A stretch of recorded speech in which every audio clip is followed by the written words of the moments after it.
हाँ, मेट्रो का डस्ट है ना। वैसे इतना छोटा सा पटना है, पता नहीं इसमें क्यों मेट्रो बना रहे हैं यार, कोई जरूरत है नहीं। मेट्रो से अच्छा यहाँ सड़कें अच्छी बनाते हैं यार। हाँ भाई, हाँ वही मैं कह रहा हूँ। जैसे सड़कें वैसे पटना की इतनी बुरी है नहीं, बस लोग अच्छे नहीं है पटना के। मेन रोड तो सारा सही है यार। हाँ, अरे परसों क्या हुआ, परसों रात में मैं वॉक करने के लिए निकला, तो एक लड़का चिल्ला रहा है मेरा फोन लेके भाग गया, मेरा फोन लेके भाग गया, मेरा फोन लेके भाग गया। तो फिर मैंने पूछा क्या हुआ क्या हुआ क्या हुआ, कह रहा एक बाइक वाला आया था, छोटा लड़का था, 16-17 साल का रहा होगा, कह रहा मोबाइल फोन दे दीजिए हमको, फोन पे घर पे बात करना है। जैसे मोबाइल फोन दिया तुरंत गाड़ी स्टार्ट करके गायब, उसकी गाड़ी का नंबर प्लेट भी नहीं था। नहीं मेरा नहीं भाई, मेरा लेके जाएगा तो मैं खजाने में ढूंढ ले आऊंगा उसको।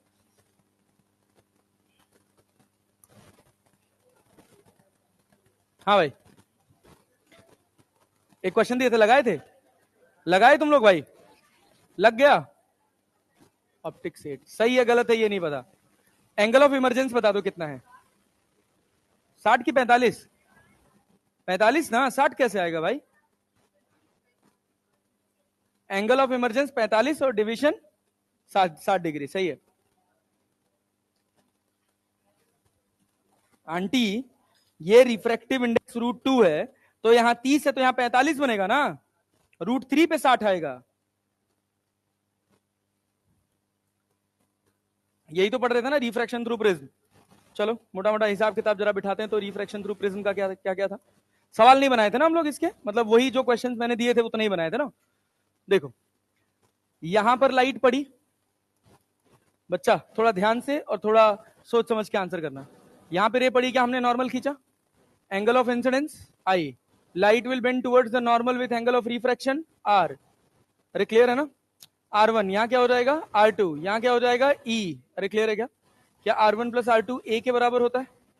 और क्या डेल्टा, अगर ये प्रिज्म ना होता तो क्या ये सीधी जाती, क्या यहां डेल्टा बनता, तो डेल्टा बराबर I plus E minus A। क्या एक डेल्टा मिनिमम की सिचुएशन थी, अरे थी ना, जब I बराबर क्या होगा E, तो R1 बराबर R2 बराबर R। क्लियर है ना। तो I बराबर अपने को मिला था delta M plus A by 2, और R बराबर मिला था क्या, A बाई 2, याद है। फिर एक फॉर्मूला पढ़ा था हम लोगों ने, delta M equals to, sorry mu equals to refractive index, क्या पढ़ा था, म्यू इक्वल्स टू साइन, बोलो बोलो, sine delta M plus A by 2 upon sine A by 2, पढ़ा था ना ये, पढ़ लिया था ना वो, पक्का जी। अच्छा, उसके बाद दो बातें और पढ़ी थी, एक तो ग्राफ पढ़ा था किसका किसका, डेल्टा का और आई का, क्या ऐसा ग्राफ मिला था। हाँ थोड़ा सा ये इसका जो पीक होगा वो लेफ्ट साइड शिफ्टेड होगा, ये बात जान रहे हो ना, ये ऐसा ग्राफ नहीं है, पल्ले पड़ रहा है, पैराबोलिक टाइप नहीं है, ये थोड़ा इधर खिंचा हुआ है। क्लियर है ना, आई बराबर ई। अच्छा, किसी और डेविएशन के लिए क्या दो एंगल ऑफ इंसिडेंस पॉसिबल है, एक आई है और एक क्या है, ई है। अरे क्लैरिटी है ना, समझ आ रहा है, बहुत अच्छा, गुड जॉब। ये तो ये हो गया डेल्टा, ये हो गया अपने पास I, that is angle of incidence. अब और क्या पढ़ा था, एक और बात पढ़ी थी, कंडीशन ऑफ ऑलवेज इमरजेंस। क्या भाई क्या पढ़ा था, कंडीशन ऑफ ऑलवेज इमरजेंस क्या था, ऑलवेज इमरजेंस, क्या angle of prism, always emergence यार, GENC, एंगल ऑफ प्रिज्म क्या क्रिटिकल एंगल से बड़ा होगा, और नो इमरजेंस में,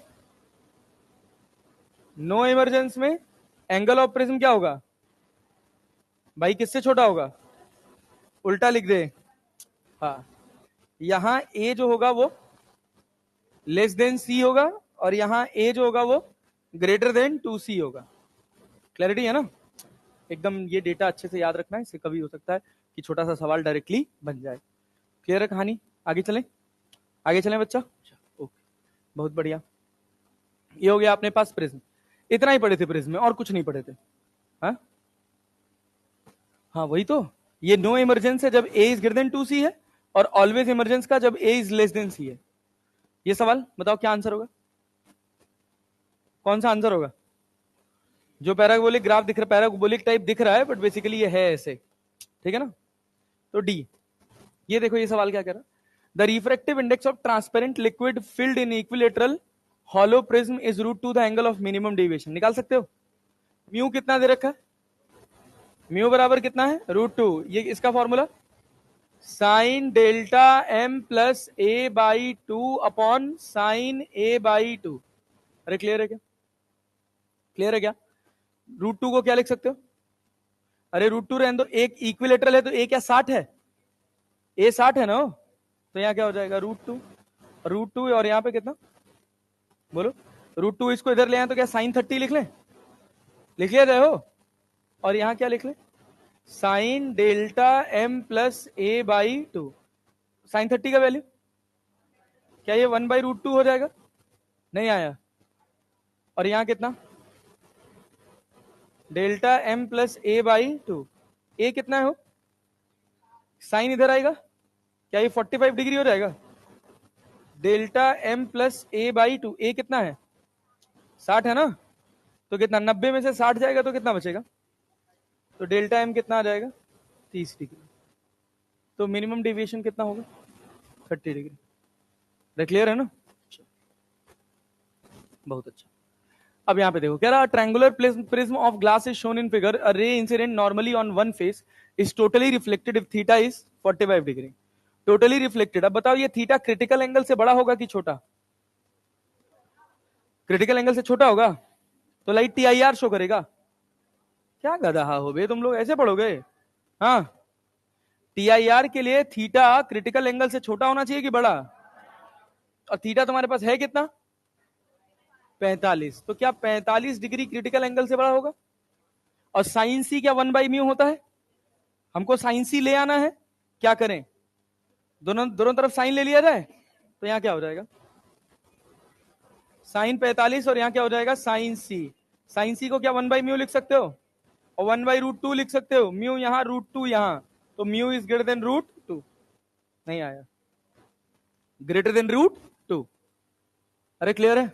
यहां देख क्या कह रहा, कह रहा है कि a prism having refractive index √2 and refracting angle 30 degree has one of the refracting surface polished, a beam of light incident on the refracting surface will retrace its path if angle of incidence, if angle of incidence, यहां क्या है? यहां क्या है? Angle of incidence. जब √2 के साथ angle of incidence पूछे 45। अरे क्लियर है ना? ये तो ठीक है, ये तो तुक्का हो गया, समझ के मारते हैं कैसे। देख अपने पास एंगल ऑफ प्रिज्म कैसा है? रिफ्रैक्टिंग एंगल 30 डिग्री है ना? अरे है ना? यहां पे लाइट पड़ी, ये एंगल कितना है? नहीं पता। मीडियम का रिफ्रैक्टिव इंडेक्स √2, बट ये रिफ्रैक्ट होने के बाद जब इस सरफेस पे लाइट पड़ी तो कितना है? 90 है ना? तो ये कितना होगा? 60। बोलो बोलो बोलो कि 30। ये 90 है, ये 30 है, ये 60 है, ये कितना है? 30। ये 30 है तो √2 के साथ 30 है तो आई कितना होगा? 45। सेंस लगा सकते हो? अब सोच, एंगल ऑफ इंसिडेंस के लिए मैं एक चार्ट बना दे रहा हूं, कल भी बनाया था शायद, बनाया था ना? क्या भाई?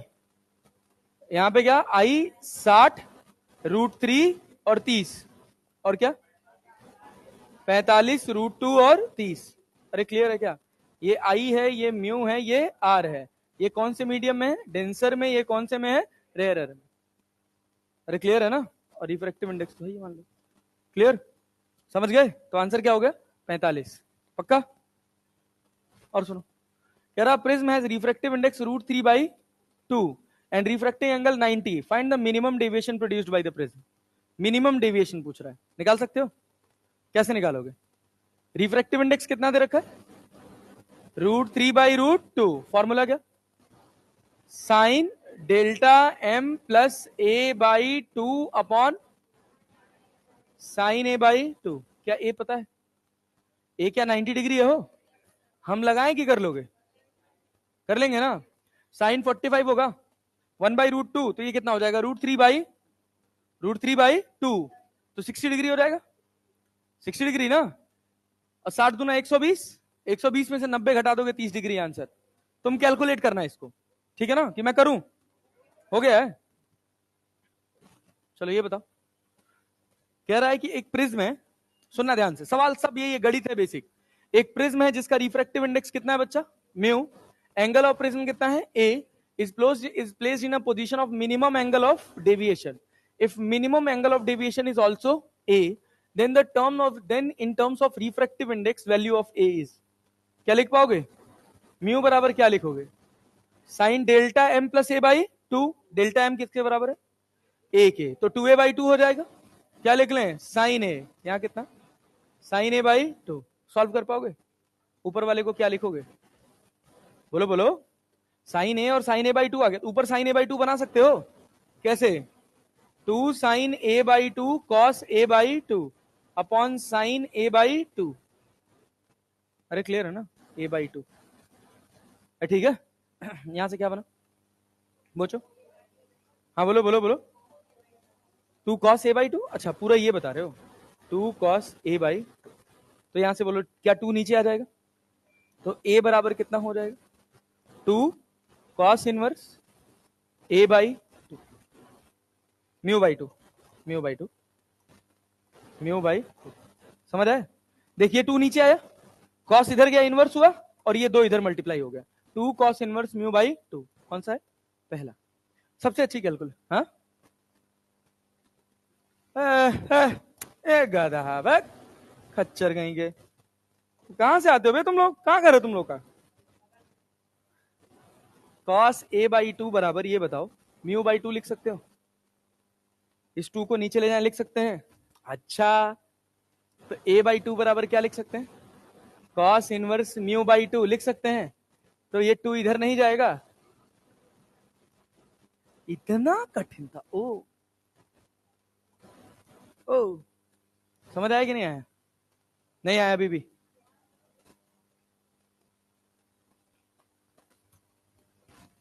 नहीं बताओ,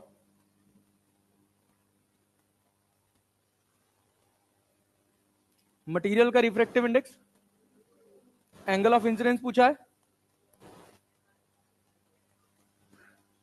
ठीक है, कैलकुलेट करके देख ले, ये आएगा। देख क्या कह रहा, क्या कह रहा, क्या कह रहा, बता बता बता, अरे of monochromatic light is incident on one refracting face of angle of prism कितना, 75 डिग्री, अरे 75 डिग्री ना हो, हाँ, it passes through the prism and incident on the other face at the critical angle.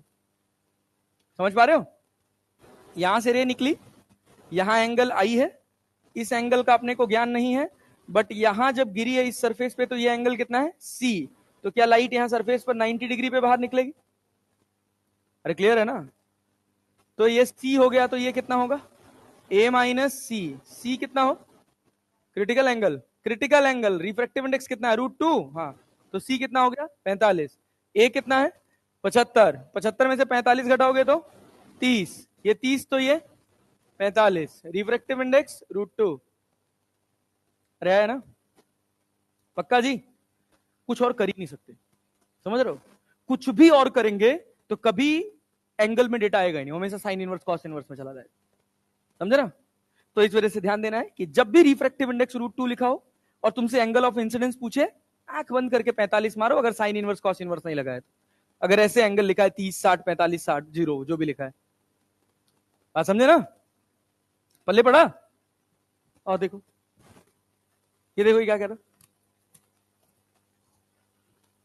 क्या कह रहा, क्या पूछा है, angle of deviation, angle of deviation क्या मिनिमम की कंडीशन है, a ray of light passes through equilateral prism such that angle of incidence is equal to angle of emergence। Minimum deviation का कंडीशन हो गया ना, तो हम क्या लिखें, बोलो आई बराबर ई लिखें, और ये किसके बराबर है, 3/4 ऑफ द प्रिज्म एंगल, मतलब कितना 3/4 ए, आई पता है, ई पता है, अरे पता है ना, अरे पता है ना, तुमसे क्या पूछा है, the angle of deviation, the angle of deviation क्या लिखोगे, बोलो बोलो बोलो, तो 2i माइनस ए इसमें कहां ऑप्शन है, सुनो, डेल्टा बराबर क्या 2i माइनस ए, 2i कितना है, आई कितना है बोलो, 3/4 है ना, माइनस ए, तो 2 2 4, तो कितना a/2 हो गया। और कौन सा प्रिज्म है, इक्विलेटरल है, रिफ्रैक्टिव इक्विलेटरल का ए कितना होगा 60, तो कितना होगा,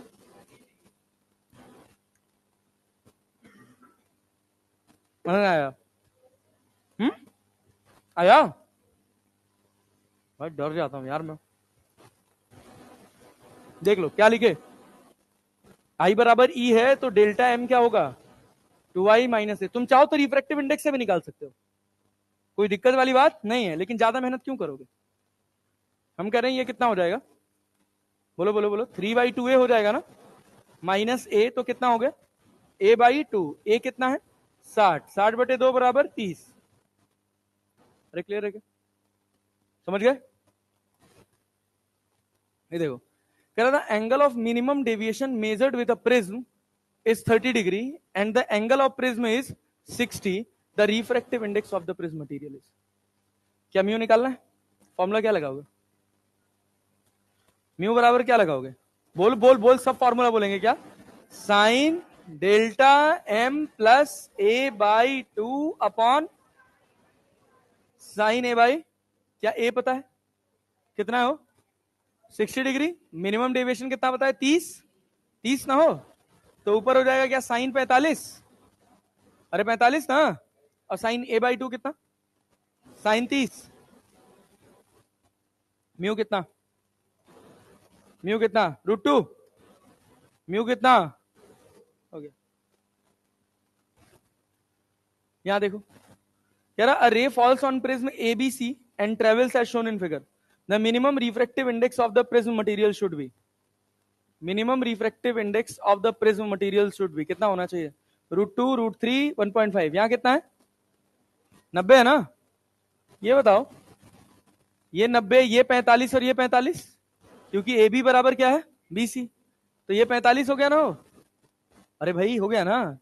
अब ये जस्ट क्रिटिकल एंगल से बड़ा होगा तो क्या TIR हो जाएगा, अरे हो जाएगा, तो क्या लिखोगे साइन C बराबर म्यू की 1/μ, और साइन C कितना है क्रिटिकल एंगल 45, तो 1/√2 बराबर कितना 1/μ, तो म्यू बराबर कितना हो गया √2, अरे हो गया, नहीं आया, आया, समझ लो, देख लो क्या बोला है, लाइट यहां मुड़ी है ना, यहां TIR हुआ है ना, कब TIR होगा जब ये एंगल क्रिटिकल एंगल से बड़ा होगा या जस्ट बड़ा होगा, अरे क्लियर है ना, तो जस्ट बड़ा होने का मतलब साइन C इक्वल्स टू 1/μ, तो म्यू कितना C कितना हो जाएगा 45, साइन 45 का वैल्यू 1/√2 इक्वल्स टू 1/μ, म्यू बराबर √2। ये देखो क्या कह रहा, the refractive index of material of prism is कितना √2, और तुमसे पूछा क्या है एंगल ऑफ इंसिडेंस, क्या लिखोगे 45, आया ना, आया ना, देख कैलकुलेट करके देख यही आंसर आएगा, कुछ और हो ही नहीं सकता। देख क्या बोला, हाँ क्या चीज, क्या कह रहा, कहां आया था, आता है भाई, अकरेंस अच्छी खासी रहती है। जैसे देखो लेंसेस और मिरर्स ये दोनों कंबाइन हो जाते हैं, तो या तो सवाल लेंस से पूछता है या तो मिरर से पूछता है, करंट मिरर से, और दूसरा हिस्सा बचता है प्रिज्म, ठीक है ना। क्या लिखा है बोलो, the refractive index of the material of prism is √2, अरे है ना, एंड रिफ्रैक्टिंग एंगल कितना है 30, तो रिफ्रैक्टिंग एंगल समझते हो ना, एंगल ऑफ प्रिज्म क्या भाई साहब 30, one of the refracting surface of the prism is silvered, एक सरफेस को अपन क्या कर दिए सिल्वर, इसका रिफ्रैक्टिव इंडेक्स कितना है √2, a beam of monochromatic light enters the prism from the other face will retrace its path after reflection from the silvered surface, silvered surface से कोई लाइट अपना पाथ तभी रिट्रेस करेगी जब यहां पे कितना एंगल बनाएगी 90, अरे बनाएगी ना, अपने पाथ को रिट्रेस कर लिया, ये कितना है 30, ये कितना है 90, ये कितना होगा 60, ये कितना 30, ये 30 तो ये 45, अरे आया नहीं आया,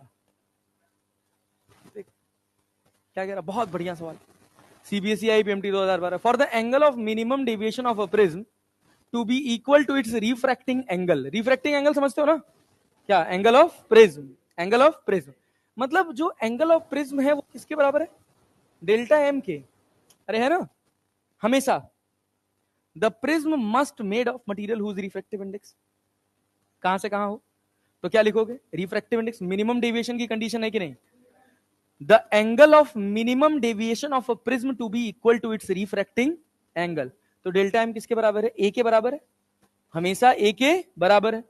डेल्टा एम क्या है, डेल्टा मिनिमम है, उसकी सबसे छोटी वैल्यू क्या हो सकती है, डेल्टा एम की कोई डेविएशन हो ही ना, सबसे छोटी 0, सबसे बड़ी, इससे ज्यादा तो कुछ और वेरी नहीं करता।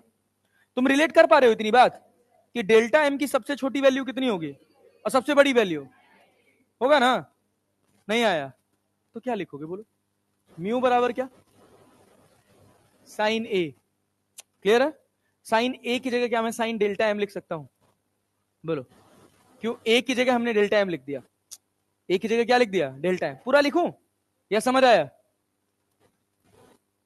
पूरा लिखो sir, sine delta M plus A की जगह delta M by 2 upon sine delta M by 2, इसको ऊपर वाले को क्या लिख सकते हैं, साइन डेल्टा एम, नीचे वाले को साइन डेल्टा एम बाई 2 लिख सकते हैं, काट सकते हो इसको, किस में तोड़ोगे, 2 sine delta M by 2 into cos delta M by 2 upon sine delta M by 2, कट गया क्या, म्यू बराबर कितना है, 2 कॉस डेल्टा एम बाई 2, आया ना, डेल्टा एम की maximum value,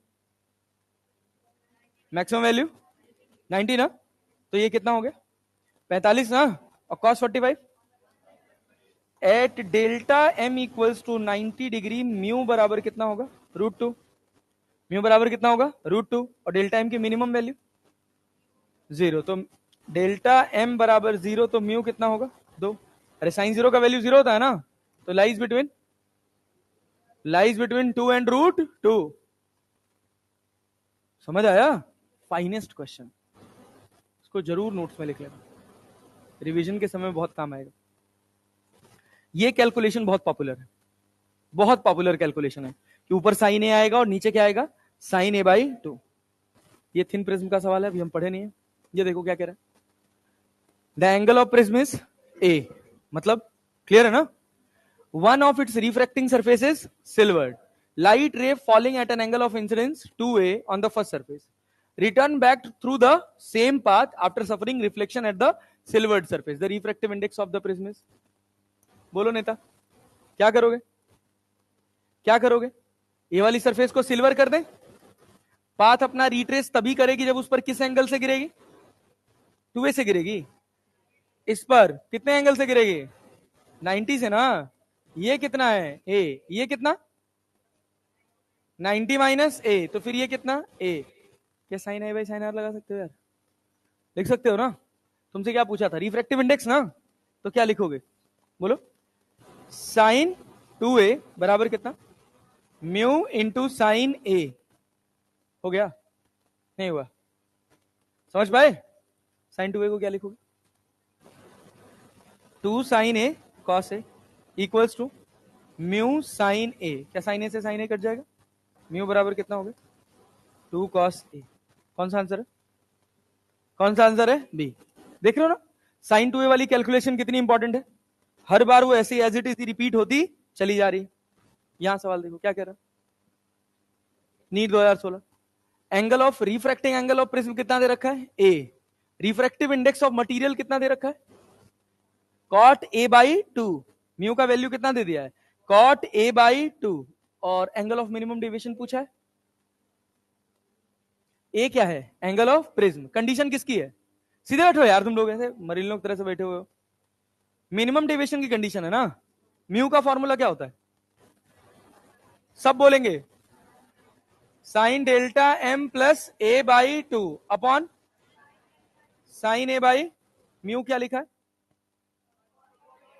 cot A by 2, तो cos A by 2 upon sine A by 2 लिख लूं, अरे लिख लूं क्या, यहां कितना sine delta M plus A by 2 upon sine A by 2, क्या इससे ये कट जाएगा, मुझे साइन काटना था, क्या काटना था, तो मैं कह रहा हूं इसको मैं साइन में कन्वर्ट कर सकता हूं, क्या करूं, कॉस को साइन में कन्वर्ट करने के लिए 90 ऐड कर दो या 90 माइनस कर दो। अरे भाई cos 90 plus theta, plus sine theta की minus sine theta? Plus sine theta. पगला है क्या? सेकंड क्वाड्रेंट में कॉस नेगेटिव होता है ना, तो भाई यहां क्या करेंगे, प्लस की माइनस? 90 माइनस थीटा ना यार, sine 90 minus theta plus cos theta आएगा ना, कि साइन 90 प्लस थीटा भी आ जाएगा? 90 प्लस थीटा भी तो आ जाएगा।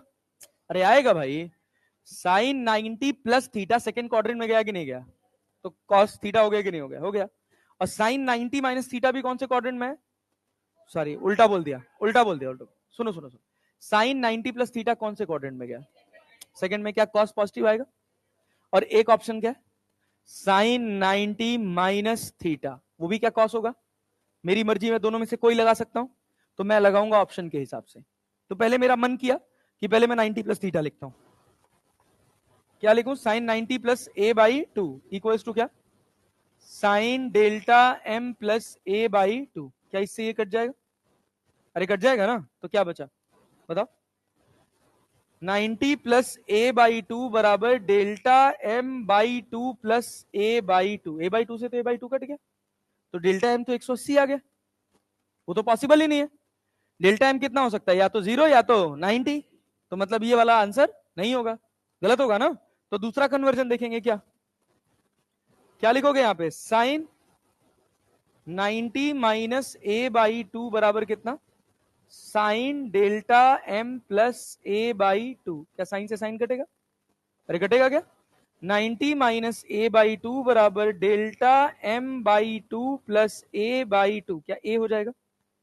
अरे हो जाएगा, तो डेल्टा एम कितना हो जाएगा?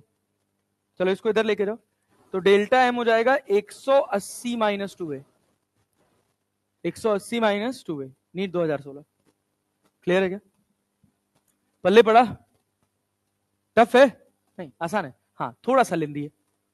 वो भी पहली बार में अगर तुमने क्या लिख दिया 90 माइनस ए बाई टू, तो इतना भी लेंदी नहीं है।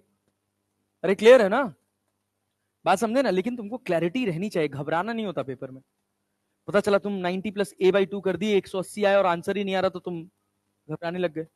तुम्हारा प्रेजेंस ऑफ माइंड इतना अच्छा होना चाहिए कि हर ऑल्टरनेटिव सवाल का देखने आना चाहिए। तो दूसरा ऑल्टरनेटिव क्या बचा? 90 माइनस थीटा बाई टू कर दो। क्लियर है? 90 माइनस ए बाई टू कर दो, माइनस ए बाई टू से बन गया आंसर। ठीक है ना? और देखो यहां क्या बोला, the the value of angle of emergence from the prism of refractive index of glass √3। क्या लाइट यहां सीधे पड़ेगी? यहां कितना एंगल है? 60, रिफ्रैक्टिव इंडेक्स √3।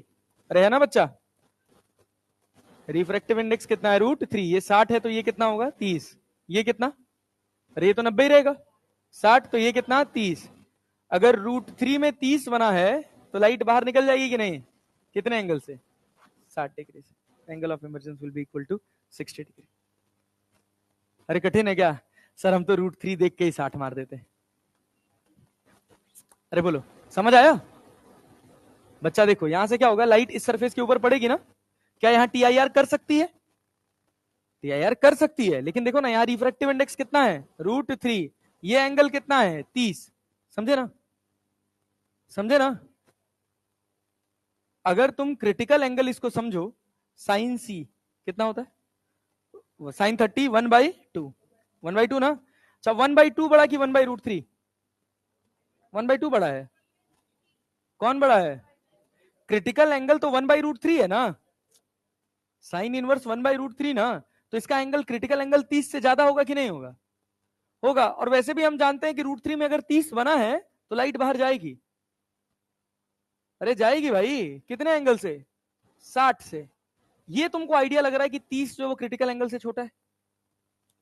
इस सवाल से अगर तुम साइन सी लिखते तो साइन सी क्या लिखते? 1/√3। यहां पे सी जो मिलता है ना वो 37 डिग्री 38 डिग्री के करीब मिलता है। समझे कि नहीं? तुम्हारा एंगल ऑफ इंसिडेंस कितना है? 30 degree. Angle of incidence aunty कितना है? 30। क्रिटिकल एंगल से बड़ा है कि छोटा है? क्रिटिकल एंगल से छोटा है, तो लाइट बाहर निकलेगी। निकलेगी कितने डिग्री से? 60 डिग्री से। आंसर हाँ 38.8 होता है। एक प्रिज्म है इसका ए कितना है 60, एन है √7/3। होमवर्क दे रहा हूं, लगा के आना। बढ़िया सवाल है, बहुत अच्छी कैलकुलेशन है, कोई घबराएगा नहीं सवाल से। ये टूटेगा साइन ए माइनस बी का फॉर्मूला जानते हो क्या? Sine A cos B plus minus cos A sine B, उसमें टूटेगा। अरे क्लियर है ना? तोड़ के आना और सवाल बनाना। क्या बच्चा? एन म्यू दिया तो है। एन और, अरे भाई 10 बार बताया, एन और म्यू सेम होता है, एन और म्यू सेम होता है, ठीक है ना? चले आगे बढ़े। अब हमारे पास अगला हिस्सा क्या है? Thin prism. थोड़ा थोड़ा थिन प्रिज्म पढ़ा था हम लोगों ने लास्ट वाली क्लास में, याद है? थिक प्रिज्म पढ़ा था, बस थिक प्रिज्म पढ़ा था, थिन नहीं पढ़ा था ना? थिन नहीं पढ़ा था। चलो अभी पढ़ते हैं। चलो आओ देखो, सुनो सुनो सुनो बच्चा, तुमसे मैं एक सवाल पूछते हैं बहुत छोटा सा। हम कह रहे हैं कि यहां पर एंगल ऑफ प्रिज्म जो है ना, ये वाला एंगल ऑफ प्रिज्म, ये 5 डिग्री है। कितना डिग्री है भाई साहब? 5 डिग्री, बहुत छोटा एंगल है। थिन प्रिज्म का मतलब एंगल ऑफ प्रिज्म बहुत छोटा होगा, ठीक है ना? हम कह रहे हैं कि इसका रिफ्रैक्टिव इंडेक्स √2 है और यहां पर लाइट पड़ी है 45 डिग्री से। कितने डिग्री से? 45 डिग्री से। तुमसे कहा गया एंगल ऑफ इमरजेंस बताओ। पहले एंगल ऑफ इमरजेंस बताओ कितना होगा? लाइट कितने एंगल से बाहर निकलेगी? सोच समझ। तो क्या हो गया? फॉर्मूला वही रहेगा, पुराना वाला ही, एज इट इज।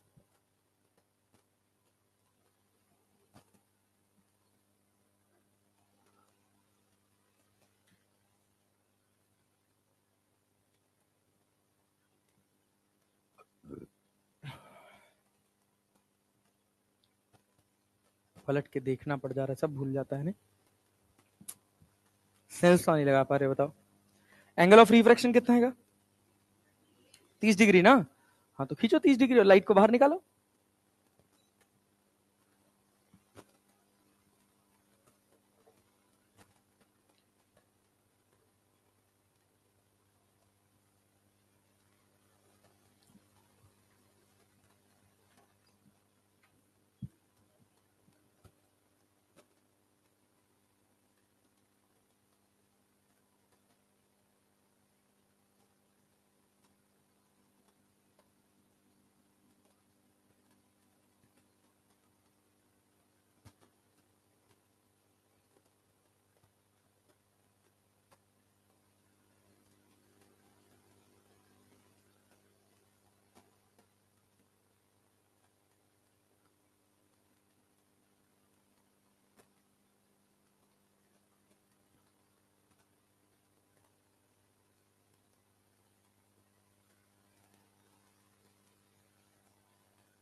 हाँ बच्चा, हो गया हो? हाँ बहुत ज्यादा जा रहा है। हाँ सुनो, देखो ध्यान दो, ध्यान दो, ध्यान दो, ध्यान दो। अरे सुनो तो, ये 45 डिग्री है, लाइट 30 डिग्री पे आ जाएगी यहाँ पे, ये 30 डिग्री हो जाएगा। बस एक बात समझाने के लिए पूरा सवाल बनाया। यहाँ कितना हो गया? 30। ये कितना हो गया? 60। ये कितना है? 60 और 5 बचा कितना? एक ट्रायंगल में कितना बचा? 115। ये 115 हो गया ना हो, तो नॉर्मल इसके बीच से जाएगा।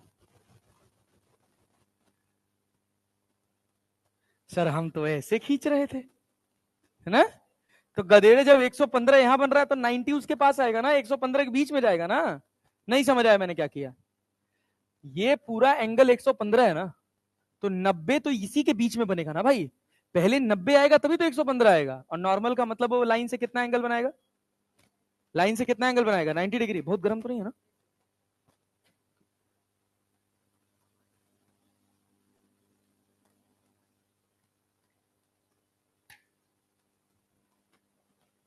सुबह से पानी नहीं पिया था मैं। बताओ भाई, क्या यहां कितना डिग्री हो जाएगा? ये 25 डिग्री हो जाएगा कि नहीं हो जाएगा? अरे ये पूरा 90 हुआ ना, ये 25 डिग्री हो गया, तो लिखोगे क्या? √2 sine 25 degree equals to 1 into sine E. तो ई बराबर लिखा जाएगा साइन इनवर्स √2 साइन 25 डिग्री। ठीक है, समझे क्या हो गया? अब देखो, ये जो सेम क्वेश्चन है ना, ये सेम क्वेश्चन 2021 जेईई मेन से पूछा गया था। आसान सवाल। और तुमसे तुमसे भी पूछा रहेगा। पता क्या किया था? 2 की जगह एन, यहां से एन हटा दिया था, यहां के एन लगा दिया था। Value of N is, N का वैल्यू क्या होगा? बात समझे? 2 सेट में था, एक में यहां से 2 हटा दिया था और एक में यहां से थीटा हटा दिया था। कहा थीटा बताओ क्या होगा? बना सकते हो, कुछ नहीं है भाई, कुछ नहीं है। चलो एक सवाल और बना लो। हाँ रख दीजिए वहीं पे। लो एक सवाल और बनाओ। हम कह रहे हैं कि ये हमारे पास 10 डिग्री है, लाइट यहां पर पड़ी है 60 डिग्री से, रिफ्रैक्टिव इंडेक्स √3 है। बोलो angle of emergence, angle of emergence.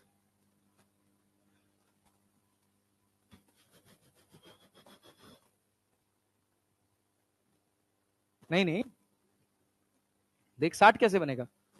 यहां 60 है, यहां मुड़ी 30 हो गया, ये अपने पास कितना? 60, 60 10 70, बचा कितना? 110। 110 बचा ना? नहीं आया। 110 और 70 180 होगा ना भाई। तो ये तुम्हारे पास कितना हो जाएगा? 110 डिग्री। हाँ, तो यहां से ये कितना हो जाएगा? 20 हो जाएगा। अरे हो जाएगा ना? नहीं आया? आया? 20 हो जाएगा ना? नहीं पल्ले पड़ा? हो गया ना? पक्का? तो अब क्या? अब तो कुछ बचा ही नहीं। अब क्या लिखना है? √3 sine 20 degree equals to 1 into sine E. तो ई बराबर क्या लिखोगे? Sine inverse √3 sine 20 degree. अरे समझ आया? पल्ले पड़ा? देख लो, कठिन है? कठिन लग रहा है? बताओ। नहीं? हाँ बोलो। R1 माइनस R2 होगा ना यहाँ पे? क्या कहता? मॉड ले लेते हैं? हाँ? अरे दादा, एक एंगल क्लॉकवाइज है, एक एंगल एंटी क्लॉकवाइज है, तो घटेगा नहीं? किससे? किससे कर रहे हैं तो? हाँ, क्या कर रहे हैं तो? यहां पे एंगल, यहां पे एंगल, तो बदल थोड़ी जाएगा यार। होता ही है, ए बराबर R1 प्लस R2 तो वही है, एक क्लॉकवाइज है दूसरा एंटी क्लॉकवाइज है। बात समझे ना? तो जब जब थिन प्रिज्म होगा तो डिफरेंस पे चलेगा। क्लियर है? जब ये नॉर्मल इधर था तो एडिशन पे चल रहा था। ठीक है ना? हाँ, तो हो तो वही रहा है। 30 और 30 में से 20 जाएगा 10, 30 में से 25 जाएगा 5। समझ आया ना? तो फॉर्मूला वही है, ए बराबर R1 प्लस R2। जो क्लॉकवाइज मेजर हो रहा है अगर उसको पॉजिटिव माने हो तो दूसरे वाले को नेगेटिव मानोगे, जो एंटी क्लॉकवाइज गया है। अरे समझ पा रहे हो? नहीं आया? एक एंगल तुम्हारा ऐसे चला है, चला ना, और दूसरा एंगल नॉर्मल से ऐसे चला है, चला है ना भाई? तो एक पॉजिटिव तो दूसरा नेगेटिव। क्लियर है? समझ गए? आगे बढ़ते हैं। इसलिए मैं ए को, ए का नाम भी नहीं लेना चाह रहा था, ये तुम बस नॉर्मल मेथड से निकालो। अरे समझे? और 10 डिग्री से कम हो, 10 डिग्री से कम होगा एंगल ऑफ प्रिज्म, तो वो थिन प्रिज्म की कैटेगरी में कंसीडर किया जाता है। ठीक है ना? 15 पे भी डिपेंड करेगा कि तुमने कितने एंगल ऑफ इंसिडेंस से गिराया है। तो इस वजह से हर बार देखो कि यहां एंगल अगर, यहां एंगल अगर 90 से ऊपर बन रहा है तो क्या नॉर्मल ऐसे खींचेगा? चेक कर लेना। थिक प्रिज्म याद है, 90 के पार जाएगा तो क्या चेक करोगे कि लाइट कहीं नीचे वाली सरफेस पे तो नहीं जा रही है?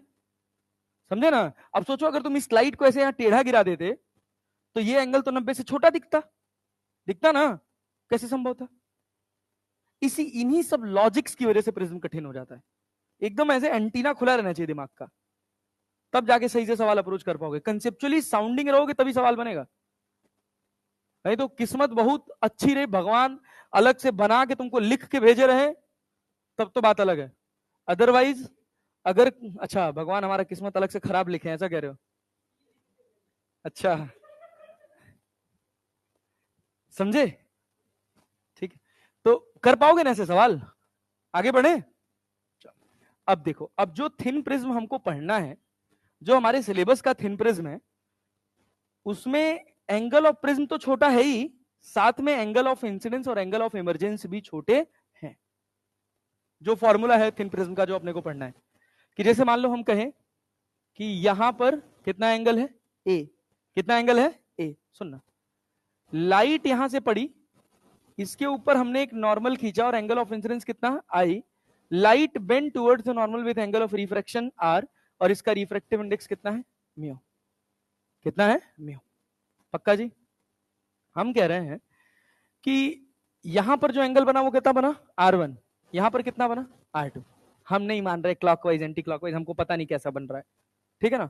बट एक बात ये पता है कि यहां पर अगर मैं स्नेल्स लॉ लगाऊंगा तो क्या लिखूंगा, साइन आई बराबर म्यू साइन R1। क्या मेरा आई छोटा है तो क्या मेरा R1 भी छोटा होगा। एंगल्स आर, बोलो बोलो, angles are very small, angles are very small, तो आई बराबर क्या हो जाएगा म्यू R1, आई बराबर म्यू R1। यहां एंगल क्या बना R2, क्या बना, क्या बना R2।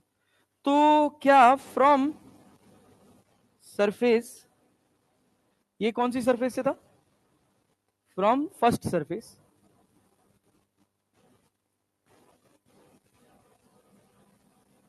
इसको हमने बोला है सरफेस 1 और इसको क्या बोला है सरफेस 2, फ्रॉम सरफेस 2।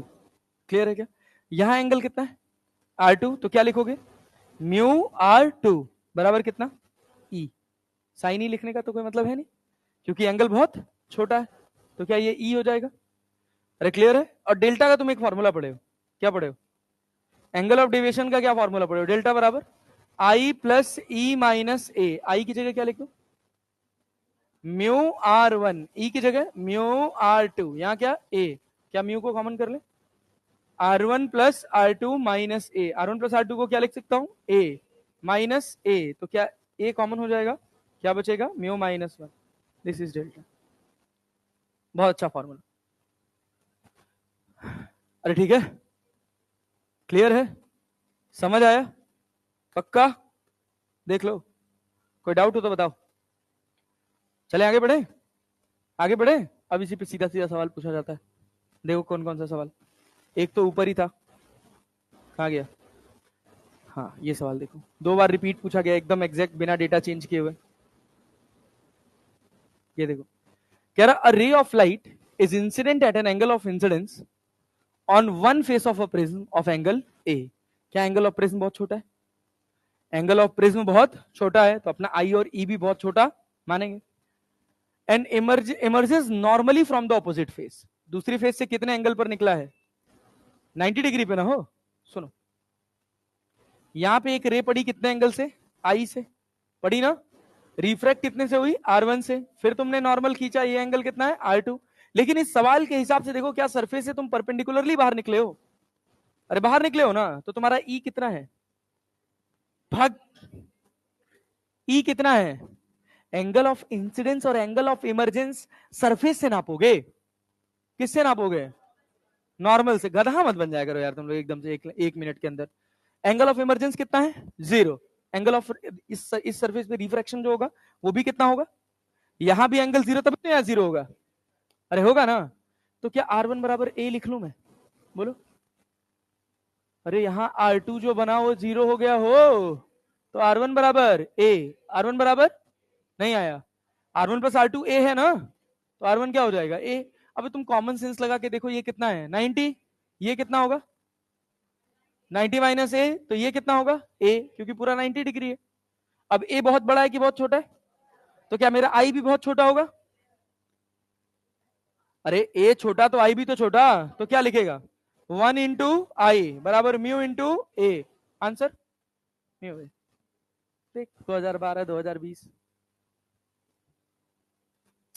अरे आया ना, हाँ कठिन नहीं है भाई ये देखो क्या कह रहा, the angle of glass prism is 4.5, its refractive index is 1.52, minimum deviation will be, minimum deviation delta M पूछा है, एंगल छोटा दिख गया, क्या डेल्टा एम का फॉर्मूला क्या है, क्या है भाई, बोलो बोलो बोलो, म्यू माइनस 1 इंटू ए, म्यू कितना है 1.52 माइनस 1 और ए कितना है 4.5, 0.52, 4.5 का आधा लगभग 2.3। अरे पूरा सॉल्व करोगे क्या, नहीं समझ आया सर, ये बोल भाई, ये 0.52 हुआ, ये 4.5 हुआ, 0.52 क्या आधे के बराबर होगा अप्रॉक्स, तो 4.5 का आधा 2.25 होगा, तो 2 पॉइंट के करीब कौन सा आंसर है 2.3, नहीं आया, आया, समझ आया ना, हाँ खत्म बात।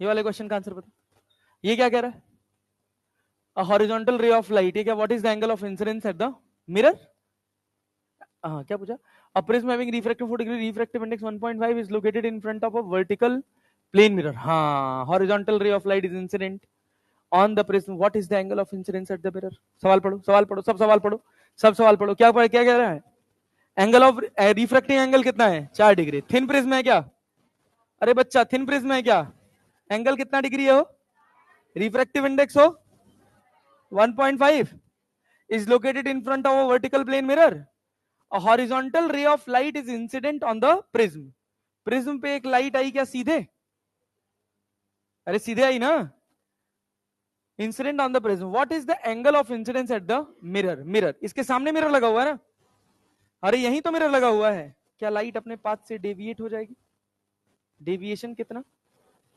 डेल्टा, हो गया ना, सोच तो क्या करेगा, लाइट पड़ी तो पता एंगल ऑफ इंसिडेंस कितना होगा यहाँ पे, एंगल ऑफ इंसिडेंस क्या होगा यहाँ पे, लाइट डेल्टा मुड़ी है ना, तुम डेल्टा निकाल सकते हो कि नहीं, डेल्टा किसके बराबर, म्यू माइनस 1 इंटू ए, म्यू कितना है 1.5 माइनस 1, ए कितना है 4, तो क्या डेल्टा 2 डिग्री हो जाएगा, अरे हो जाएगा, क्या ये रे सीधी आ रही थी, अरे पैरेलल थी, गया यहां परपेंडिकुलर रखा है, एक लाइन यहां खींचे, क्या ये दोनों पैरेलल है, ये डेल्टा तो ये भी, आंसर कितना,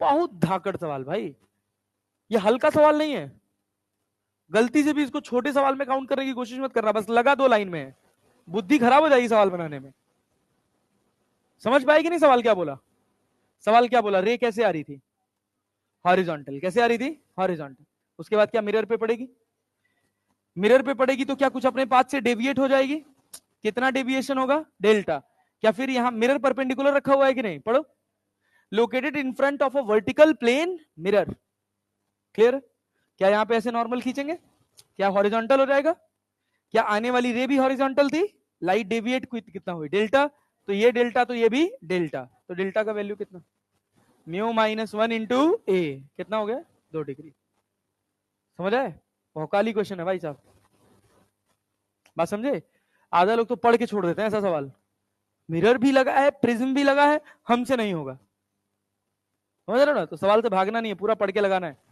ये देखो, अच्छा अगला डिस्पर्शन ऑफ लाइट, ये था हमारे पास पूरा प्रिज्म, मतलब प्रिज्म अभी है प्रिज्म और आगे भी है, डिस्पर्शन पूरा प्रिज्म ही है, थिन प्रिज्म ही है, हाँ होता है, उसी को डिस्पर्शन बोलते हैं, धीरज धर ही सो उतर ही पारा, है पेशेंस, सब आएगा, ये बताओ क्या थिन प्रिज्म समझ आए, अरे थिन प्रिज्म समझ आया, और तो सब हम पहले पढ़ ही रखे थे, पढ़ रखे थे ना, चलो थिन प्रिज्म लिखो, ये सवाल लिखो थिन प्रिज्म, नोट करो नोट करो नोट करो, भाई भाई भाई, ये तो सवाल था, ये तो जेनरिक क्वेश्चन था, लिखना चाहो तो लिख लो, लिख लो लिख लो सवाल लिख लो, लिख लियो नहीं, हो गया है, सॉल्व किए थे तो ठीक है, कोई बात। अच्छा एक थोड़ी सी जगह छोड़ लो ना यार, सवाल है घर पे लगा लेना, यहां से लिखो ना, लिखो थिन प्रिज्म हेडिंग डालो और इसको लिखो,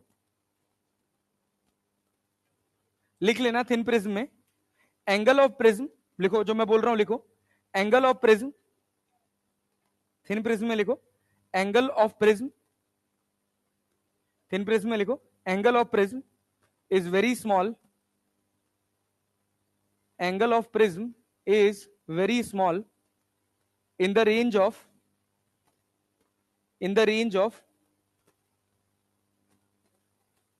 0 to 10 degree, in the range of 0 to 10 degree।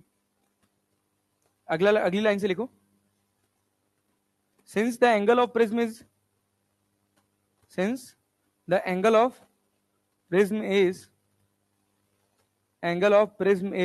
very small, angle of prism is very small, we are considering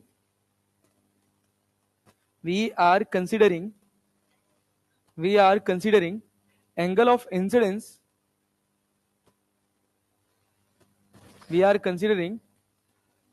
incidence, to be very small, we are considering angle of incidence to be very small। ठीक है ना, तो आगे तो जानते ही हो, जब angle छोटा हो तो साइन को थीटा लिख लो चाहे टेन थीटा लिख लो, जरूरत हमारी यहां थीटा से पूरी हो रही है, तुमने थीटा लिख लिया। नोट करो refraction from first surface, yes बच्चा, हाँ 10 डिग्री से बड़ा हो जाएगा तो थिक प्रिज्म, तो चेक करना पड़ता है, वो इंटरमीडिएट फेज होता है, तो तुमको ऐसा नहीं मिलेगा 15 डिग्री का नहीं मिलेगा, मिलेगा तो 2 डिग्री 4 डिग्री, नहीं तो उसके बाद 30 के बराबर, 30 या 30 से पार।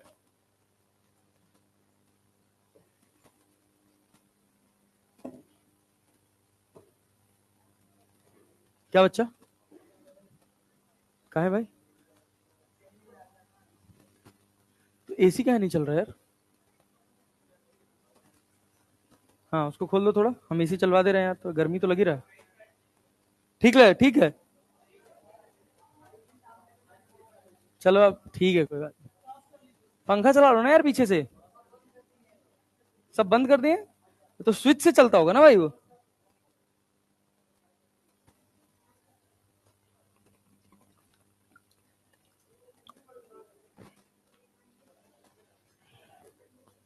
चल तो रहा है यार, अरे जिस समय चला रहे होगे उस समय लाइट नहीं रहेगी, जनरेटर पे चल रहा होगा, ठंडा पानी पी ले यार,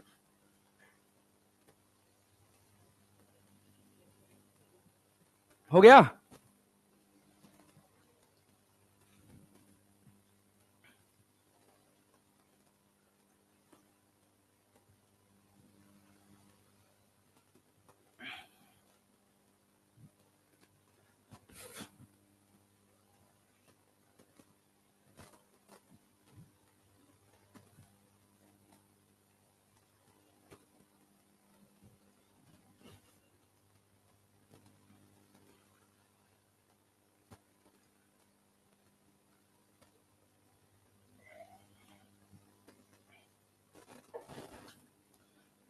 बोल बच्चा, बता कोई डाउट है, ये फर्स्ट सरफेस है, ये angles are very small from surface to, तो यहां साइन ना लिख के डायरेक्टली लिख लिए, समझ जाओगे ना।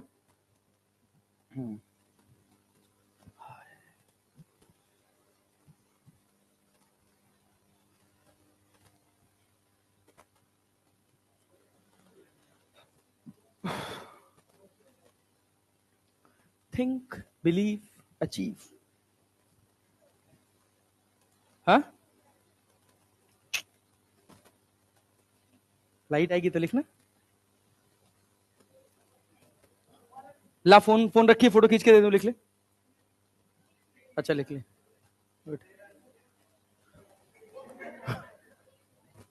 किसका है ये, बहुत बढ़िया यार, बहुत अच्छा काम कर रहे हो तुम, बस सब तो ठीक है, पढ़ ही नहीं रहे हो, अच्छा ओ दो फोन पे बैठने से छुप नहीं जाएगा क्या, तो खराब नहीं हो जाएगा जब रात रात भर व्हाट्सएप चलाओगे तो, पीएम का कौन पीएम है वो? प्रियम? रियम दीदी? प्रिय मित्र, अच्छा हम कहे प्रियम दीदी कोई हो गई हैं।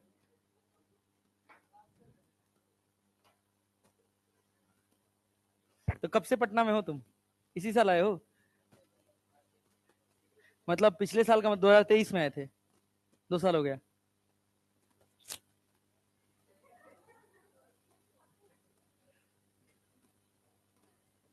मजा तो आता ही होगा पटना में, नहीं हो? कहाँ घर है तुम्हारा? हाँ, ये कहाँ है? अच्छा, हाँ नेपाल के बगल में। नेपाल के बगल में कहाँ यार? इधर से तो नेपाल लुम्बिनी पड़ता है, इधर से नेपाल वाला ना, जो बॉर्डर लगता है बिहार से, लुम्बिनी तो लगता है।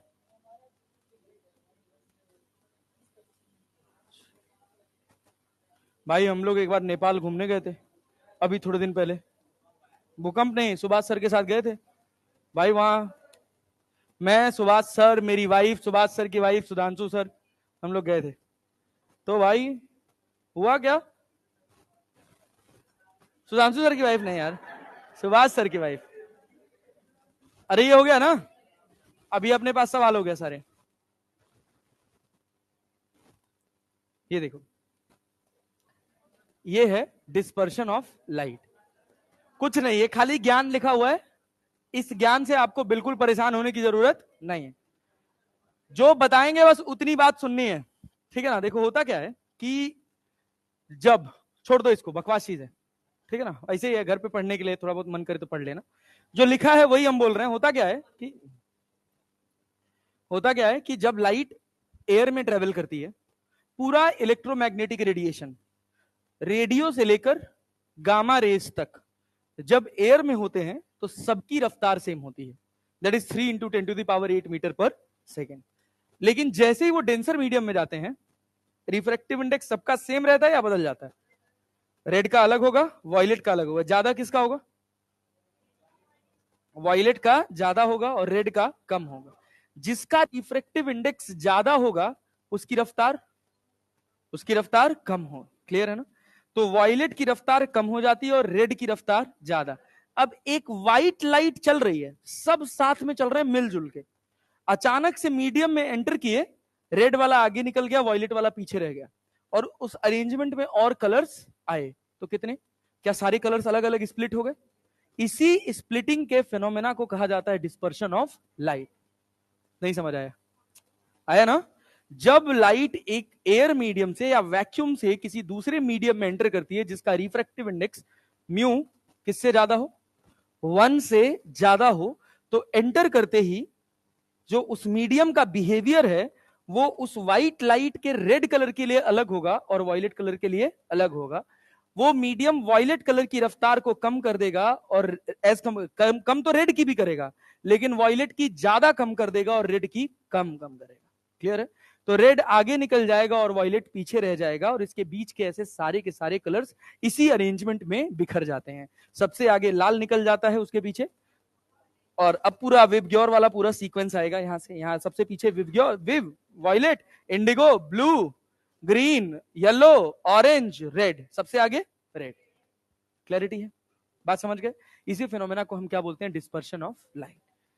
सबसे पहले इस पर जो कमेंट किया था उसका नाम था न्यूटन, क्योंकि लोग ये मानते थे कि भाई रेनबो तो हमको जमाने से दिख रहा है, जब साइंस नहीं थी तब भी हमको रेनबो दिखता था। ऐसा थोड़ी है कि साइंस ने रेनबो बनाया है।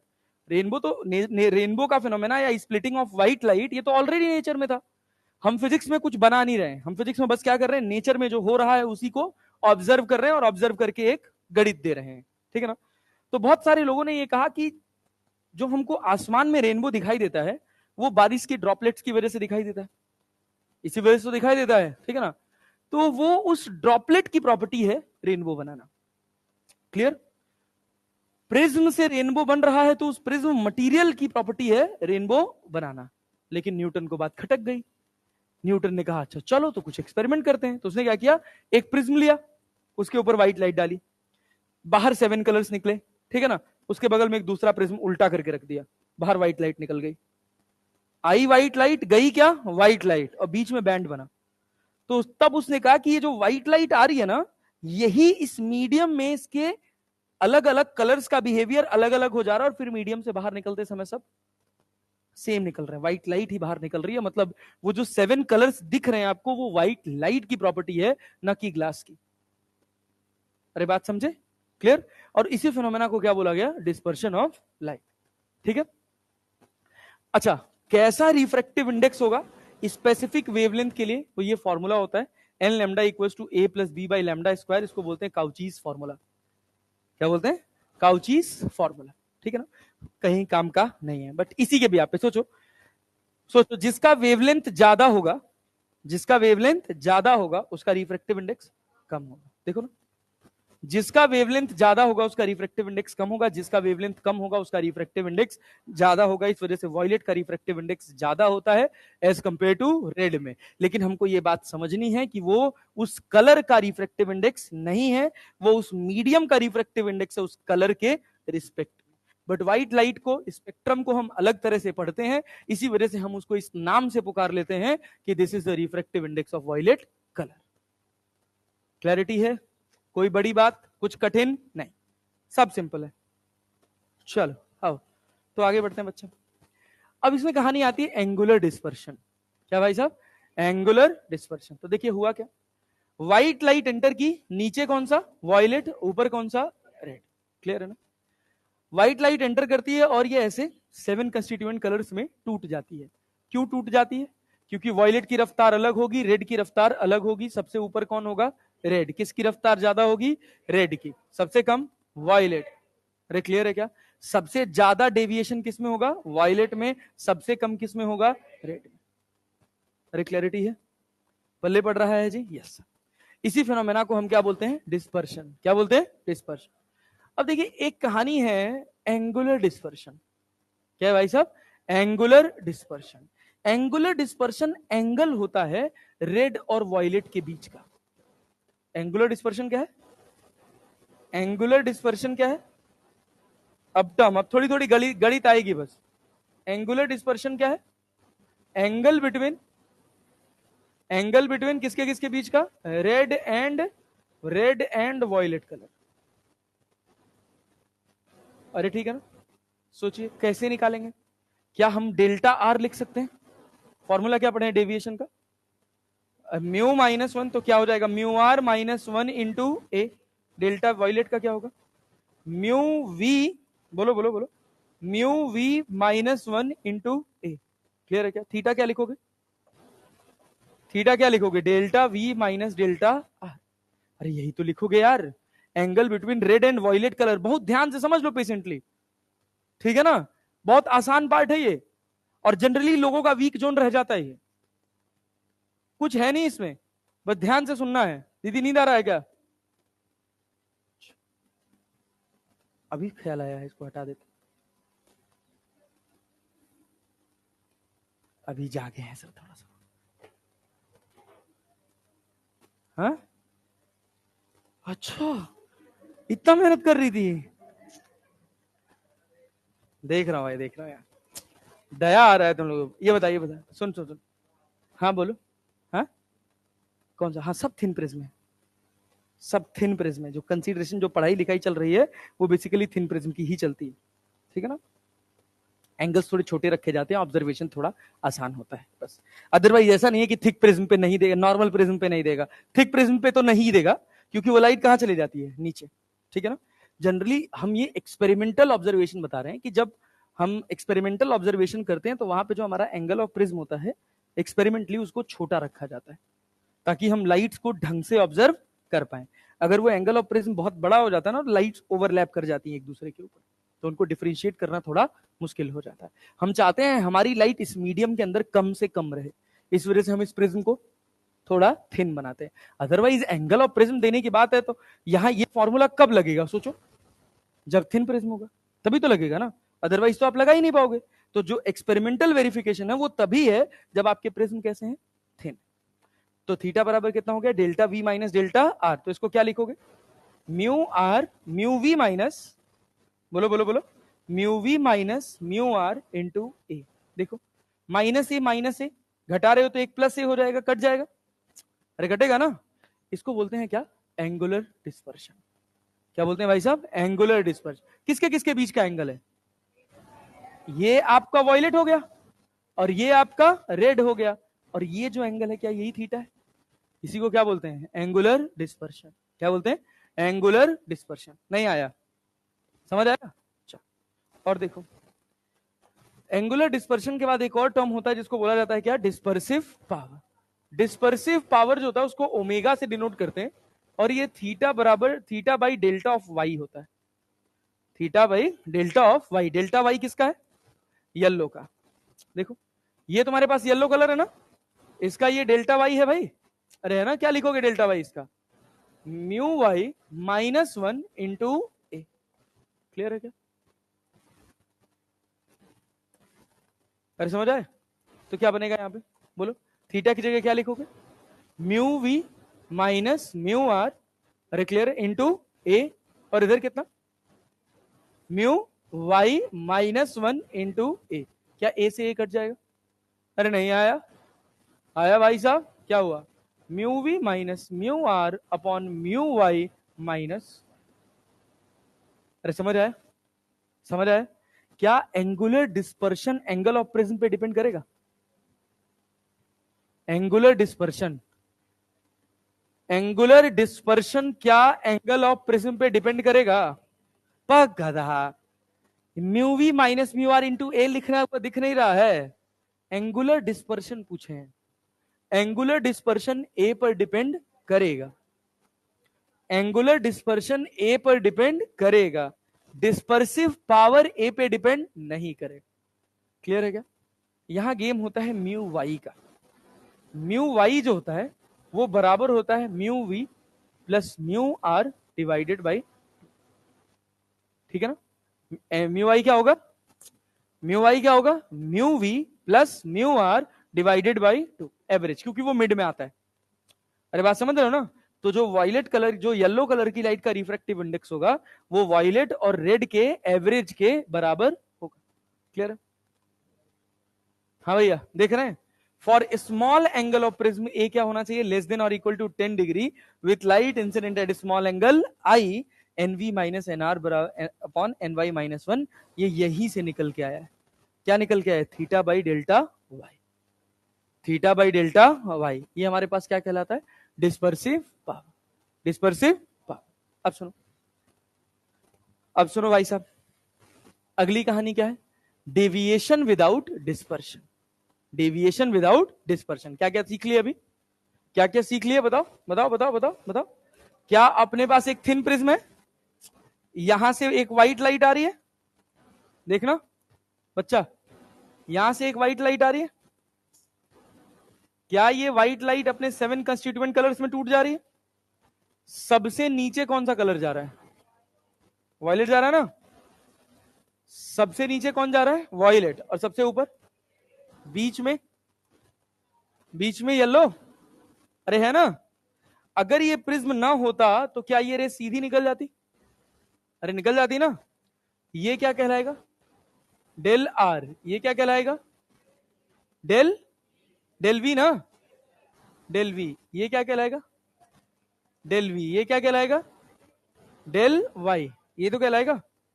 अच्छा डेल वाई को अगर अपने को लिखना हो तो अपन क्या लिखेंगे, म्यू वाई -1 इंटू ए।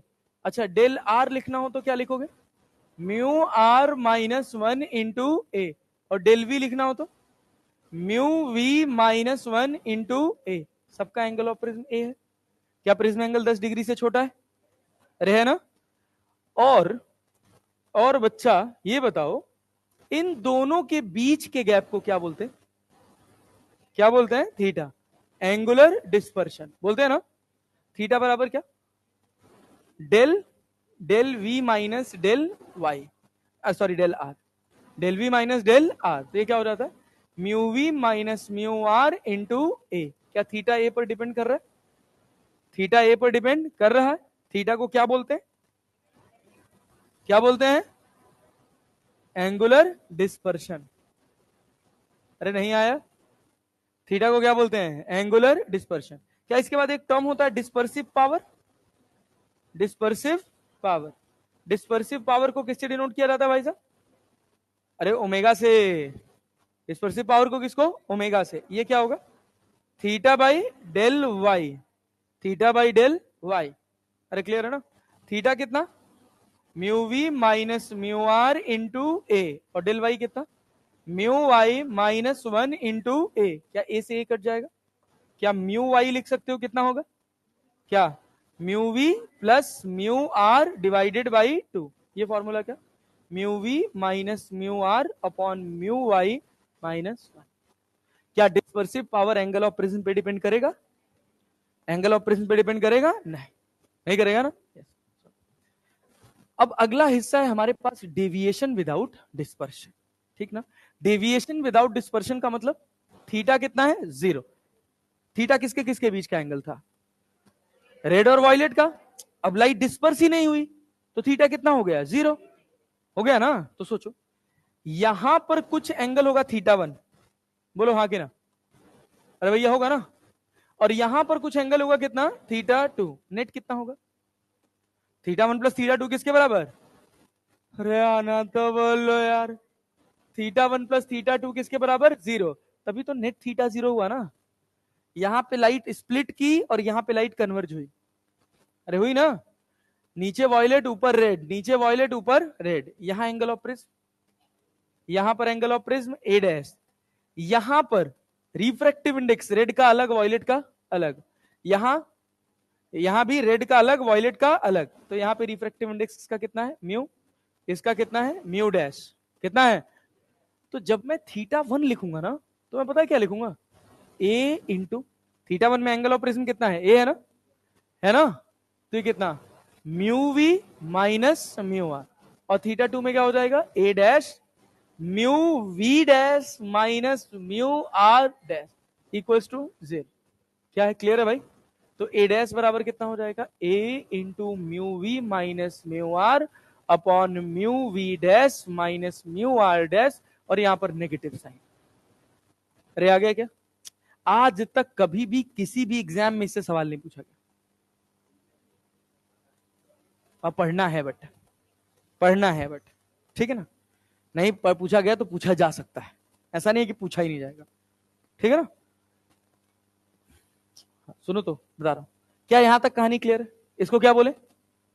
क्या बोले भाई? Dispersion, deviation without dispersion, deviation without dispersion.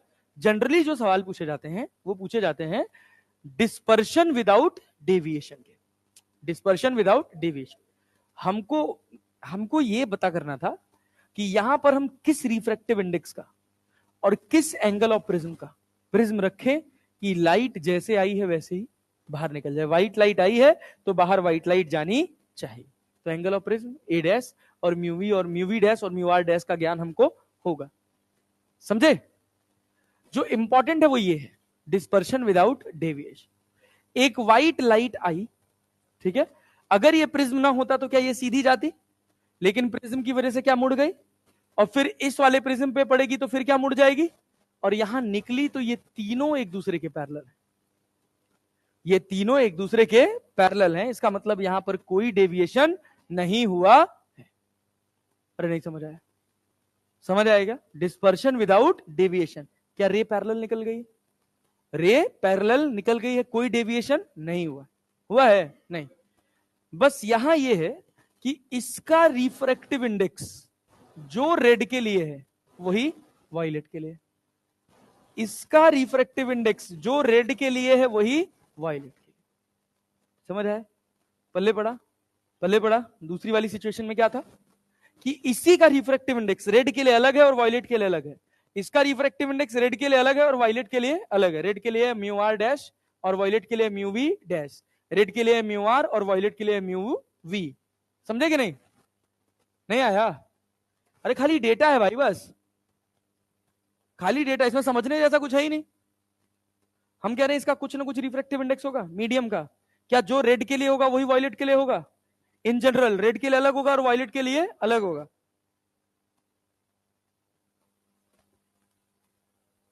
Hello? हाँ क्या बोल रहे? मैं बढ़िया हूँ।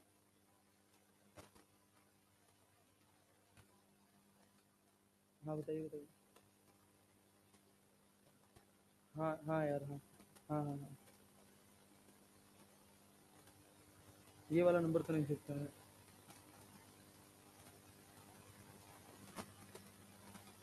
ठीक ठीक है ठीक।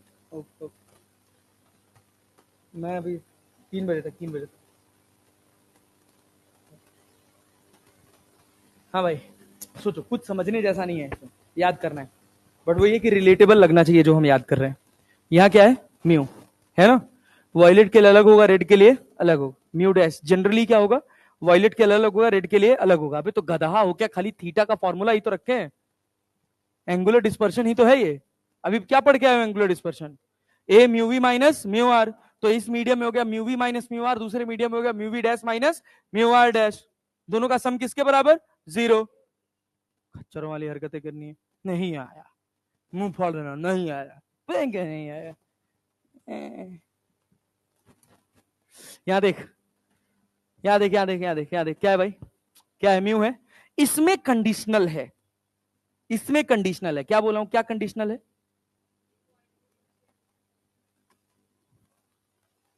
कल से मैं जोकर वाली नाक लगा के आऊंगा यहाँ पे, लिपस्टिक विपस्टिक पोत के आऊंगा बढ़िया, तब ज्यादा कॉमेडी होगा। हम क्या किए हैं, चल इधर देख, हाँ बाबू बच्चा भैया भैया, बस बस, दीदी लोग ध्यान से सुनिएगा, हम क्या बोले हैं, ये कंडीशनल है, ये जनरल नेचर प्रिज्म का नहीं, ठीक है ना। अभी हम आपको ऐसे सवाल भी बता देंगे कि कैसे छांटना है, क्लियर है, कैसे लगाना है फॉर्मूला, वो अलग बात है, लेकिन पहले सीख लीजिए कि कॉन्सेप्ट क्या है। ये कंडीशनल है, ऐसी कंडीशन तब पैदा होगी जब इसका रिफ्रैक्टिव इंडेक्स जो रेड के लिए होगा वही वायलेट के लिए होगा, होगा तो डेल्टा का डेविएशन, डिस्पर्शन विदाउट डेविएशन, कोई डेविएशन नहीं होना चाहिए। तो अगर हम कहें कि पहले वाले में जो एवरेज डेविएशन हो रहा है, जो यहां पर एवरेज डेविएशन हो रहा है डेल्टा, जितना क्लॉकवाइज हो रहा है, दूसरे वाले में उतना ही एंटी क्लॉकवाइज होगा। ये डेल्टा 1 और ये डेल्टा 2 दोनों का सम किसके बराबर, 0। डेल्टा 1 प्लस डेल्टा 2 बराबर 0। हम जो ये गणित यहां बैठा रहे हैं वो एवरेज वाली बैठा रहे हैं, एवरेज वाली मतलब समझ रहे हैं कौन से कलर वाली, येलो वाली, कौन सी वाली, येलो वाली, कि यहां से लाइट आई, अरे भाई येलो इसके बीच में ही तो रहेगा ना, क्लियर है ना। तो जो येलो का रिफ्रैक्टिव इंडेक्स होता है, वही रिफ्रैक्टिव इंडेक्स हम यहां पर एवरेज रिफ्रैक्टिव इंडेक्स की तरह काउंट कर रहे हैं, क्लियर है ना। इसी वजह से म्यू का रिफ्रैक्टिव इंडेक्स हम मान लिए कि जो रेड के लिए है वही किसके लिए है, वायलेट के लिए। और डेल्टा का फॉर्मूला क्या पढ़े, म्यू माइनस 1 इंटू ए, तो 1 में क्या होगा, म्यू माइनस 1 इंटू ए, और इसमें कितना होगा, म्यू डैश माइनस 1 इंटू ए डैश बराबर कितना, 0। यही पढ़ाना था। तो अब ए डैश क्या लिखोगे बोलो, ए डैश क्या लिखोगे, म्यू माइनस 1 इंटू ए अपॉन म्यू डैश माइनस 1, हो गया। और यहां पे क्या लगेगा, माइनस साइन, क्या लगेगा, पल्ले पड़ा, इस माइनस का मतलब समझ आया क्या, कि अगर एक ऊपर रखा है, एक का एंगल ऑफ प्रिज्म ऊपर है, तो दूसरे का कहां होगा, नीचे, क्लियर है, हो गया। अब सवाल देखो कैसे पूछेगा, क्या कह रहा है, the dispersion of light in a medium implies that light of different wavelengths travel with different speed in the medium. बोलो बोलो बोलो, यही तो कारण है, light of different wavelength travels with different speed in the medium, light of different frequencies travels with different speed in the medium, wavelength अलग है, frequency अलग है ना। The refractive index of medium is different from different wavelengths, तो क्या होगा, D, all of the above. अरे समझे ना, ये क्या कह रहा, indicate the correct statement in the following, the dispersive power depends upon the angle of prism, गलत है, the angular dispersion depends upon the angle of prism, सही है क्या, द एंगुलर डिस्पर्शन गलत है क्या, the dispersive power in vacuum is 1, गलत है क्या, अरे क्लियर है, हाँ चल बहुत बढ़िया। यहां देख क्या कह रहा, angle of deviation depends upon the angle of prism and delta equals to mu minus 1 into A, सही लिखा है, मतलब कौन सा होगा? ए होगा, बी होगा?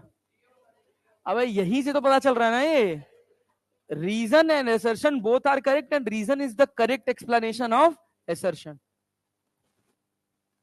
अब मीडियम एनवी कितना दे रखा है? एनवी का मतलब है म्यू वी। क्या मतलब है? Mu V. और म्यू आर कितना दे रखा है पता है क्या? देन डिस्पर्सिव पावर बता सकते हो? डिस्पर्सिव पावर क्या लिखोगे? ओमेगा बराबर क्या? Mu V minus mu R upon mu Y minus one. Mu Y तो दिया नहीं, निकालोगे कैसे? क्या बात है। तो म्यू वी को क्या, म्यू वाई को क्या लिखोगे? Mu V plus mu R divided by 2। अरे आया हो? अगला देखो, prism angle of glass prism is 10 degree, ठीक है ना? Its refractive index of red and violet colour are 1.5 and 1.52 respectively, then its dispersive power will be, क्या निकाल लोगे? क्या फिर यहां पे येलो का नहीं दिया हुआ है? क्या येलो का निकालने आएगा? ये देखो कह रहा है light of wavelength 4000 angstrom is incident at small angle on a prism of apex angle कितना है? 4। मतलब एंगल ऑफ प्रिज्म कितना है? 4। म्यू वी कितना दे रखा है? 1.5। म्यू आर कितना दे रखा है? 1.8। एंगल ऑफ डिस्पर्शन पूछा है, एंगुलर डिस्पर्शन क्या निकाल सकते हो? निकाल सकते हो? ये बस केवल कंफ्यूज करने के लिए दिया है, ठीक है ना? कोई काम का नहीं है। अरे क्लियर है क्या? हाँ कौन सा आ रहा है? डी आएगा? डी की बी? नन? बड़ा तेज कैलकुलेट की हो। निकालो अब जो भी आ जाए। ये क्या ये भी कैलकुलेट कर पाओगे? क्या निकालना है? Dispersive power of crown and flint glass. दो तरह के ग्लास की कैटेगरी है, एक क्राउन ग्लास है और एक कौन सा ग्लास है? Flint glass. यहां क्या रहा है? If the refractive index of crown glass for red yellow and violet, क्या तीनों दे दिया है? अरे तीनों दे दिया है। अब फ्लिंट ग्लास का भी दे दिया है तीनों। तुमसे क्या पूछा है? देन द डिस्पर्सिव पावर, क्या फॉर्मूले में वैल्यू डाल लोगे कि हम निकालें दोनों? कर लोगे ना? गणित है भाई, काम की बात। यहां देखो अब सवाल है नीट 2018, देखो क्या कह रहा है। A thin prism having refracting angle कितना? 10 डिग्री। क्या एंगल ऑफ प्रिज्म 10 हो गया? Is made of glass of refractive index 1.42। This prism is combined with another prism of glass of refractive index कितना? 1.7। This combination produces dispersion without deviation. देखो हम कैसे bifurcate करते थे, हमको भी बोला जो म्यूवी डैश और म्यूवी वाला जो फॉर्मूला चल रहा था थोड़ा कम रिलेटेबल लगता था और सवाल भी ज्यादा नहीं आता था, तो हम फॉर्मूला हमको दोनों याद था। हम कैटेगराइज कैसे करते थे? जहां मीडियम का रिफ्रैक्टिव इंडेक्स दिया हुआ है, जहां लाइट का नहीं दिया हुआ है, किसका दिया हुआ है? मीडियम का। वो क्या है? Dispersion without deviation. Dispersion without deviation, ताकि फॉर्मूले में भी कंफ्यूजन ना हो। तो हमसे क्या पूछा? तो हम ए डैश बराबर लिखेंगे क्या? म्यू माइनस 1 इंटू ए अपॉन म्यू डैश माइनस 1, और यहां पे क्या लगा देंगे? माइनस। समझे कि नहीं भाई? क्या ये समझ आया फॉर्मूला? अरे वही तो था। डेविएशन क्या बोल रहा है? Dispersion without deviation.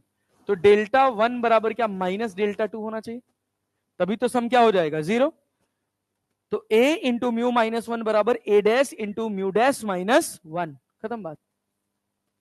क्या यार, क्या सस्ता सवाल है, इसे मुंह बनाए हुए बैठे घूम रहे हो तुम लोग। समझ नहीं आ रहा क्या? अबे भाई अभी सेम फॉर्मूला पढ़ के आए यार। डिस्पर्शन विदाउट डेविएशन, सोच क्या दिया हुआ है? क्या लाइट का रिफ्रैक्टिव इंडेक्स दिया हुआ है? लाइट का है कि मीडियम का है? किसका है? मीडियम का। क्या येलो का रेड का अलग अलग दिया है?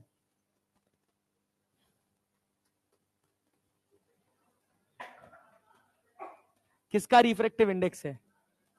किसका है? ग्लास का ना। दो प्रिज्म है, एक का रिफ्रैक्टिव इंडेक्स 1.42, एक का 1.7। तो ये क्या है? Dispersion without deviation. दूसरी वाली कंडीशन ना, जिसका फॉर्मूला आसान है। अरे है ना? तो ए डैश बराबर क्या है? बोल बोल बोल। म्यू माइनस 1 इंटू ए अपॉन म्यू डैश माइनस 1। यहां नेगेटिव साइन का कोई खास मतलब नहीं है, बस इतनी सी बात है कि ये प्रिज्म क्या उल्टा रखा होगा? रखा होगा ना? क्या आंसर आएगा? 6 डिग्री। चलो भैया बहुत बढ़िया, 6 डिग्री। फॉर्मूले में वैल्यू डालो, आंसर क्या? म्यू पता है? म्यू कितना है? 1.42 और दूसरा कितना है? 1.7। 7 छके 42 और ए का वैल्यू 10 डिग्री। हाँ ठीक तो है। 6 डिग्री आंसर है। अरे ऊपर वाला कितना हो जाएगा 0.42 और नीचे वाला 0.7। अरे क्लियर है ना? हाँ भाई क्या? अरे ए से मल्टीप्लाई कर देंगे। क्लियर है ना? This combination produce the refracting angle of second prism पूछा है दादा। हाँ सेकेंड प्रिज्म पूछा है, ये तो ए डैश वाला, तो कितना होगा म्यू कितना लिखे पहले वाले का 1.42 1.42 माइनस -1 डिवाइडेड बाई 1.7 -1 इंटू ए कितना 7 छके 42। अरे ए डैश बराबर कितना हो जाएगा 6 डिग्री। अरे क्लियर है? चला जा और देख। कह रहा थिन प्रिज्म पीवल ऑफ एंगल कितना 4 डिग्री एंड रिफ्रैक्टिव इंडेक्स कितना 1.54 is combined with another prism P2 of refractive index 1.72 produces dispersion without deviation। dispersion without deviation क्या सेम सवाल है? क्या सेम सवाल है भाई? क्या करोगे? क्या करोगे 0.54 डिवाइडेड बाई 0.72 इंटू 4 डिग्री कितना 3 डिग्री 3 डिग्री 3 डिग्री कैसे हो? हाँ ये 4 से कट 18 दूना हाँ 12 छके 72। हाँ 18 दिया 54 18 चौक को 72 4 से 4 कट गया तो 0.3 डिग्री आ रहा है यार ये तो। नहीं नहीं 3 बार में जाएगा ना। हाँ ठीक है 3 डिग्री। अरे 3 डिग्री भाई। हाँ बढ़िया 3 डिग्री। और देखो क्या कह रहा, ये तो हो गया, ये तो सेम सवाल था, सेम सवाल था ना। हाँ रिपीट हो गया। अरे क्लियर है? अब मॉड्यूल उठाओ, प्रिज्म के सारे सवाल बना ले जाओ, सारे सवाल बना ले जाओ। अब कुछ नहीं छूटेगा, प्रिज्म का कोई सवाल नहीं छूटेगा, लगभग पूरा प्रिज्म कवर कर डाले सब। आज हमारा प्रिज्म खत्म। Now 1 major and 1 minor part is left. कल सैटरडे है ना, एक पार्ट कल अपन खत्म करेंगे लेंसेस, ठीक है ना। एक दिन में होगा नहीं, 2 दिन में होगा, एक लगेगा कल और एक लगेगा मंडे को, ठीक है ना। ट्यूसडे को हमारा रे ऑप्टिक्स खत्म। हाँ ट्यूसडे को रे ऑप्टिक्स पूरा डन, उसके बाद शुरू होगा वेव ऑप्टिक्स। हाँ दही चूरा खाना है 14 को, दही चूरा मकर संक्रांति। हमारे यहाँ तो खिचड़ी बनती है यार, दही चूरा भी बनता है। दही चूरा तो मेरा फेवरेट है यार, दही चूरा तो मेरा फेवरेट है यार। वहां वो घर वाली दही मिले तब, ये मार्केट वाली दही है वो जो उसमें जमाते हैं ना मिट्टी वाले बर्तन में, मटके वाली दही की बात ही अलग है। किसको?